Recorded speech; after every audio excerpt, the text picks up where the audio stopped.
Cuando a mí me hablaron de lo que estaba ocurriendo en Guadalajara con esta secta religiosa de la Luz del Mundo, yo no lo pude creer. Cuando me decidí a ir y llegué a lo que ellos llaman hermosa provincia, la colonia donde se asienta la Luz del Mundo, y vi ese templo donde, aunque poca gente lo crea, cabe la nueva Basílica de Guadalupe. Pero fue terriblemente impactante para mí porque me di cuenta que se trataba de una sociedad aparte, inserta en lo que es la sociedad tapatía, la sociedad de Guadalajara. Y luego me di a la tarea de averiguar por qué se estaba dando esta situación. Estaban sujetas por esta especie de Dios en la tierra. Estaban sujetas a su plena voluntad. Se podían ejercer estos atropellos a la dignidad humana. Además de este lavado de conciencia colectivo, empezaron a llegarme denuncias de atrocidades que cometía este hombre, Samuel Joaquín. Ahí también me impactó el hecho de que este hombre pudiera pasar en el día y seleccionar muchachitas de la comunidad, de su comunidad, y decirles que iban a tener el privilegio de bañar al supremo pastor. Él se encerraba con 4 o 5 muchachas, de acuerdo a los testimonios que tuvimos, para que lo bañaran, lo acariciaran, y pues después, por supuesto, que había abusos de carácter sexual de parte de él.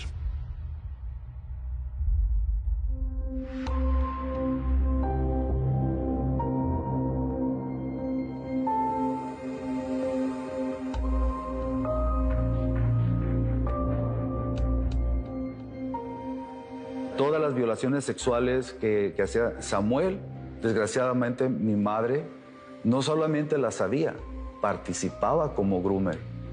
Mi madre le decía a mi papá que iba a venir el siervo de Dios a descansar, y descansaba en la recámara de mi papá. Pero recuerdo que cuando eso sucedía, ponían sábanas nuevas y todo, y muchas muchachitas llegaban y nos corrían a todos los niños que fuéramos a jugar a la calle, dando un permiso si antes, cuando yo decía, mamá, quiero ir a la calle, me decía que no. Yo regresé porque había olvidado mis canicas y yo iba a estar aburrido. Me regreso y veo la puerta de la recámara de mi padre un poquito abierta, y me asomo y estaba Samuel Joaquín desnudo, mi madre desnuda y las otras niñas desnudas también ahí.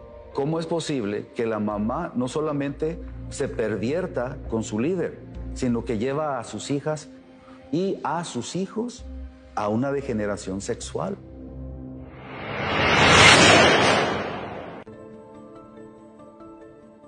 En mi caso fue algo, yo digo, un poco interesante en diferencia a otras personas, que yo nací en la Luz del Mundo. Por la relación que había entre las dos familias, es decir, la familia física de Samuel Joaquín y la familia física de mis padres, y de ahí pues comienzo a ver situaciones que a mí como niño me parecían extrañas. Al final del desayuno, Samuel pide que le traigan un postre, y le traen un plato para mí era azúcar. Y comienza a jugar con ese azúcar y descubrí que tenía una uña larga. Y en lugar de llevarla a su boca, la mete a la nariz y la inhala.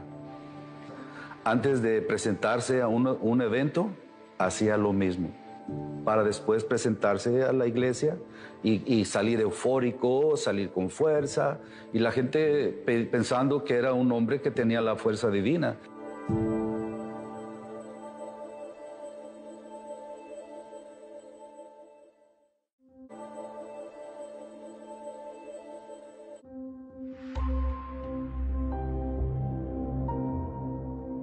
Yo fui pastor y lo hablo con toda libertad. Yo hacía lo que me instruían. Hablaron conmigo y me dijeron que el siervo de Dios ya tenía planeado casarme, ha decidido casarme. Y pues para mí era una bendición, ¿verdad? El personaje del apóstol cuando estás dentro de la iglesia es lo máximo. ¿verdad? Y que Él decida algo por ti, porque mis cartas eran, ¿verdad? Yo estoy dispuesto a hacer lo que usted me mande. Yo estaba dispuesto a ir a Colombia, El Salvador, a África, donde sea, porque sentía yo la vocación de predicar el Evangelio, ¿verdad? Entonces me dice, te escogió una muchacha, dice, pero, ¿verdad? Ella tuvo un problema, fue abusada sexualmente, ¿verdad? Cuando era más chica. Y yo dije, bueno, pues, si él ha decidido casarme, ¿verdad? Yo así la recibo. Y puedo decirlo aquí, lo hablo con toda libertad, yo me enamoré de Noemí. Estuve enamorado. ¿Por qué? Porque me la dio un siervo de Dios, decía. Porque él me la escogió, ¿verdad? Una mujer muy bonita, un poquito más alta que yo, ¿verdad? Pero muy bonita. Estábamos enamorados, siempre tomados de la mano, yendo para aquí, para allá. Y yo me enamoré tanto, ¿verdad? Que yo quería tener familia. Jemima, mi hija mayor, ¿verdad? Nació antes de los 9 meses, hacían cuentas. Héctor dice, ¿te comiste la torta del mandado? ¿O qué pasó porque nació primero?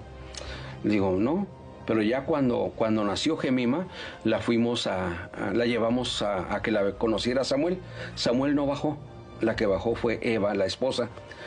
Y Eva, me acuerdo bien clarito ese momento, cuando destapó rápido a la niña para ver qué color tenía, cómo era la niña, ¿verdad? Porque muchas muchachas, ¿verdad?, quedan embarazadas. Lo fue de Samuel, lo fue de Aarón, y me imagino que también de Nazón. Muchas han de estar, ¿verdad?, con hijos de ellos. Un día yo voy para Guadalajara, de aquí para allá. Nos vamos a una comida. No llegaron menos de 40 muchachas, todas en la misma situación. Ya estando en la mesa, sale el tema de cómo fueron violadas por Samuel. No tienes idea, el huracán de emociones de un grupo de muchachas, de escuchar el dolor tan grande que llevaban por dentro. Dentro de esa plática, escuchas como una niña que en un momento le decía al siervo de Dios que Dios lo bendiga, que Dios lo cuide, lo que son lo mejor de sus sentimientos, se convertían en las siguientes palabras: maldito, perro, desgraciado, me destrozó la vida, sapo. No sé cuál palabra derogatoria mayor que yo no pude escuchar en ese grupo de personas. Uno de ellos, estando en la mesa con 40 muchachas y 7 muchachos, uno de ellos dice, por favor no les digan diciendo así, porque yo me enamoré de él. Yo sigo enamorado de él. Yo no sé qué parte psicológica de la mente haya dentro de la persona que se enamore de su propio violador.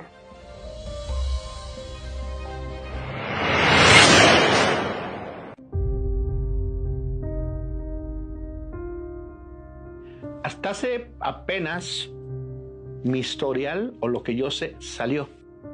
En el 97 empezaron a haber murmuraciones de algo que estaba sucediendo.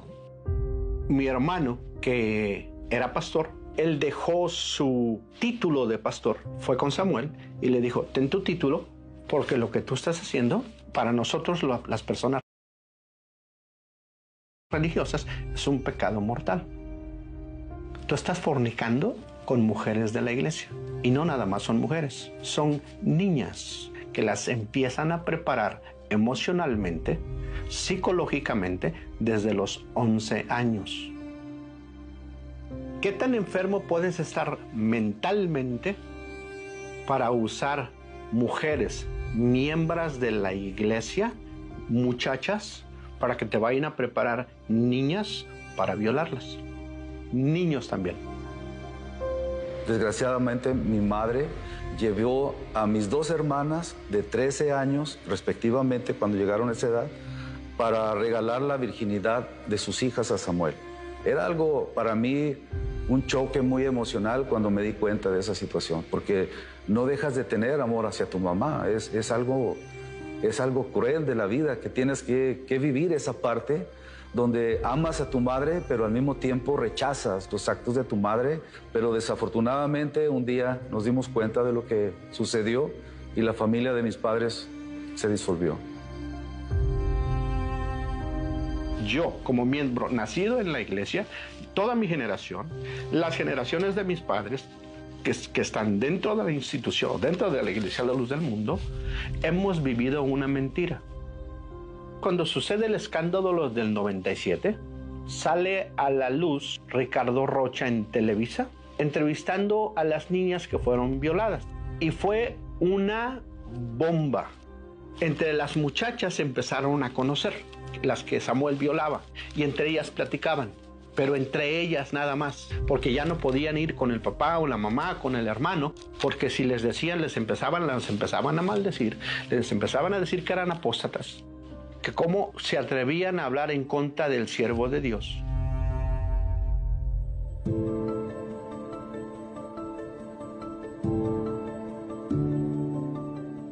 Hay algo que nunca le he contado o expresado a nadie, ni siquiera a mi familia. Cuando el siervo de Dios o apóstol, como lo llamaban, visitaba un lugar, por ejemplo aquí en Houston, había hombres y mujeres designados para cuidar su casa durante toda la noche mientras él se quedaba allí. Una vez yo dormía y desperté en medio de la noche con la urgencia de ir al baño, pero no tenía acceso a la casa porque él estaba allí. Entonces fui detrás de la casa y pude ir sin problema. Después de terminar, escuché música que venía de dentro de la casa, pero no era cristiana, sino la que se escuchaba en la radio. Y también vi una luz encendida. Me acerqué y estaban las persianas cerradas. Se podía ver un poco hacia adentro, no detalladamente, pero sí se podía ver lo que ocurría. Y me concentré en ver y me di cuenta de que adentro había mucha actividad sexual. Era lo que llamamos una orgía. Y ahí vi al apóstol junto a varios hombres y mujeres. Pude ver alcohol y también vi personas desnudas y lo vi a él. No le dije a nadie porque sabía que no me creerían. En especial porque no tenía pruebas ni evidencias. Si contaba lo que había visto, lo que recibiría iba a ser odio por parte de todos los miembros de la iglesia y de mi familia. En ese entonces estaba casado con la que hoy es mi exesposa. Y luego de ver todo aquello, junté las piezas en mi mente y decidí salirme de esa iglesia. Me convencí de que esa no era la iglesia verdadera. Todo esto fue al inicio de los 2000. No había tantos celulares y por eso no tomé fotografías ni grabé videos. Solo tenía lo que mis ojos habían visto. Cuando alguien es abusado sexualmente, es una cicatriz que la vas a llevar toda la vida, ¿verdad? Y no se atreven a hablar, ¿verdad? Hay muchas dentro de la luz del mundo, ¿verdad?, que fueron violadas por Aarón, por Samuel, por Nazón, ¿verdad? Y tienen el síndrome de Estocolmo, ¿verdad? Se enamoran de su violador, ¿verdad? Y es algo que es muy notorio. Yo conozco a muchas, ¿verdad?, que fueron parte, ¿verdad?, de las esclavas sexuales de Samuel y ahí siguen. Yo no pensaba en lo sexual, ¿verdad? Yo no pensaba en los abusos, porque para mí él era santo. Para mí él era limpio, yo no me daba cuenta, yo me di cuenta ya hasta que Noemí me empezó a hablar, ¿verdad?, de las que le servían a Samuel, ¿verdad? Entonces mi mente empezó, ¿verdad? Ya, esto no puede ser. Samuel era un hombre abusivo, ¿verdad? Un hombre que las manipulaba también a ellas, ¿verdad? Que las tenía cuando él quería. A mí Noemí se me escapó, se me perdió por varios días cuando íbamos a Guadalajara. Y a mí me decía, es que el hermano me invitó al rancho o me invitó a hacer esto. Digo, está bien. Yo estaba totalmente ciego, ¿verdad? Yo ni por mi mente pasaba que fueran a hacer algo mal, ¿verdad? Yo me di cuenta de todo esto ya hasta que dejé la obra, ya hasta que me salí, empecé a atar cabos y todo, con todo lo que ella me comentaba, me di cuenta que era verdad.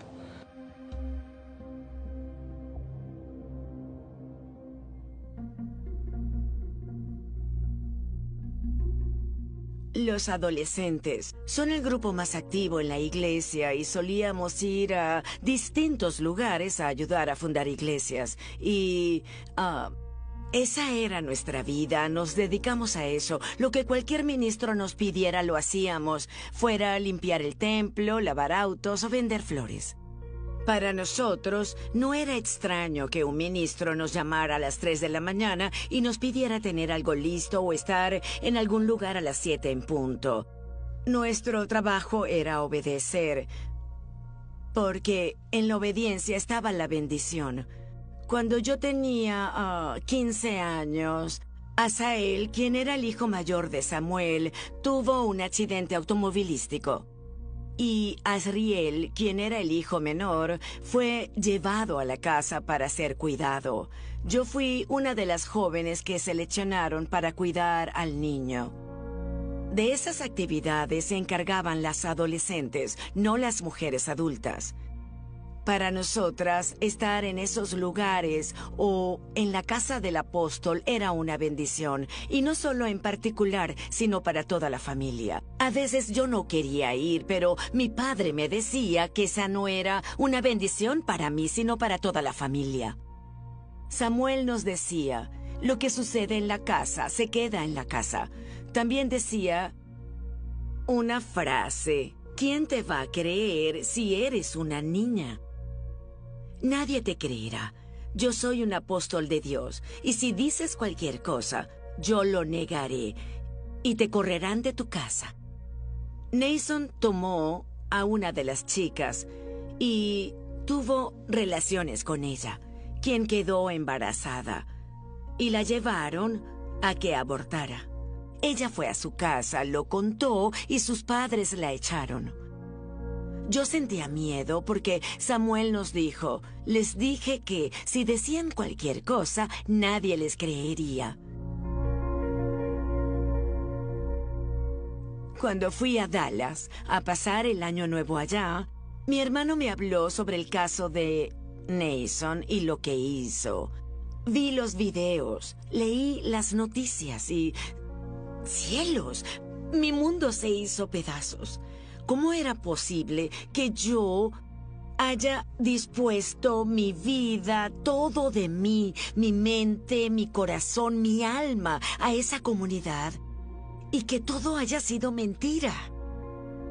Fui silenciada por Samuel y hoy en día aún siento culpa porque no pude hacer nada por esa chica que estaba sufriendo. Sé que yo era una niña también, pero no pude ayudarla porque tenía mucho miedo.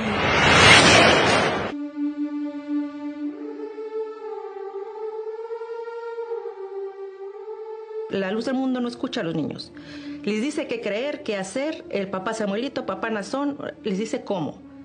Y como niños, ellos así son entrenados, son educados y lo aprenden. Los perjudicados fueron mis hijos. Ellos escucharon en las consagraciones de niños, en las reuniones de niños, que aquellos que se habían salido eran perros, que eran enemigos, que eran dignos de muerte, y que los hijos de esas personas eran igual. Y mis hijos sabían que nosotros no estábamos. Y estaban niños, pero no estaban tontos. Y decían, mis papás son de los que están hablando. Y si esa iglesia hubiese sido una iglesia cristiana, con los principios cristianos que se profesan, no hubiera habido ese acoso, ni hubieran sentido ellos ese odio o ese desprecio, siendo niños ellos todavía, cuando nosotros nos salimos.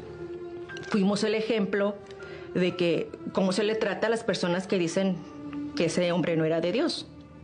Y más porque trabajábamos mucho tiempo para la iglesia. Mis niños dijeron, ya mamá, no podemos ir más. Mi niño me llegó una vez y me dice, me agarraron a patadas. Y que no me iban a dejar de dar patadas hasta que no dijera que Nazón era apóstol. Yo pensé que estaban jugando. Dice, pues sí, se estaban riendo. Empezamos como juego, pero me empezaron a doler. Y yo les dije, no, ¿saben qué? O sea, no. Creo que ya, pues ahora sí voy a intervenir ya, hasta aquí. Les di la oportunidad a la secta de que, bueno, a ver si es cierto que amaban tanto las almas de los demás. Ahí estaba mi hijo, ahí estaba mi hija. No. A mi hija me la pedraron. Iba pasando rumbo a la iglesia. Y desde la azotea de una casa, 2 chamaquitas le lanzan una piedrota y me la descalabran. Fuimos a ver qué estaba pasando, hablar con la señora, qué pasó aquí, qué sucedió. Y resulta que la niña baja y le dice, mi papá me enseñó que a esas personas que se salieran eran perros. Y pues yo le lancé una piedra como perro. Hasta ahí llegó mi paciencia de decir, ya, no más, se acabó. Hasta aquí, mijos, hablamos con ellos, fue muy duro para ellos. Que tanto, ellos no podían entenderlo, eran niños, porque su familia los odiaba, su familia, sus primos, sus tías, sus tíos, porque los habían dejado de buscar, porque mis hermanos ya no los rechazaban. Tanto así que cuando llegamos ya a este país, ellos pues estuvieron en terapia, porque ese proceso sí les causó un trauma a la hora de crecer.